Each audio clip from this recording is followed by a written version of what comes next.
The thing is that I do not believe that Crimean terror societies that could be radicalized. But what we see, from another hand, is that Russian propaganda is really like pushing that idea of possible radicalization. And I know that there are several, kind of points and bonuses that Russian Federation wants to do with that.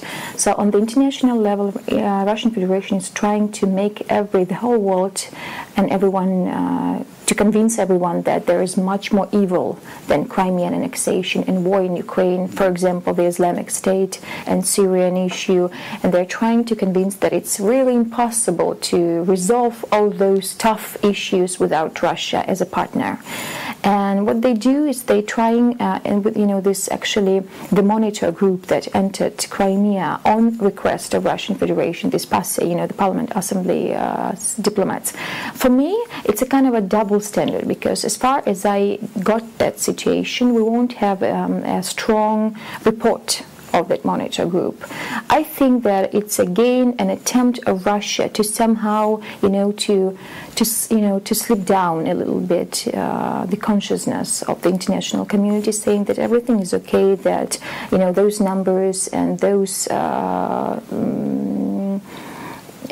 reports of Majlis leaders are a little bit exaggerated. So they're trying to do everything from one hand to convince the whole world that it's not true. From another hand, they're kind of sticking these cliches on Crimean terrorists that we have the whole number of Muslims, radical Muslims, again with this Hizb ut-Tahrir Muslims, but actually those, even we have this political party Hizb ut-Tahrir in Crimea that was not prohibited in Ukraine, but it was prohibited in Russian Federation. But we never had a case of any kind of religious massacres. Never. We never had religious attacks in Crimea.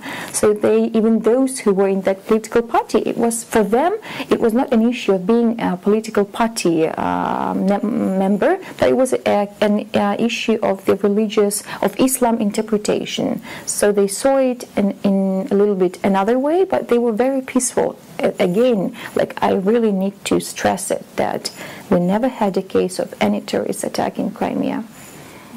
And what are their best responses then for foreign policymakers to put pressure on Russia to try and improve the situation? Well, you mean the advice? Yeah. What could they do? There are so many steps. First, Ukraine should be that the pushing power. That Ukraine really should consolidate. First of all, Ukraine should define for itself any kind of vision on Crimea, what Crimea is for Ukraine.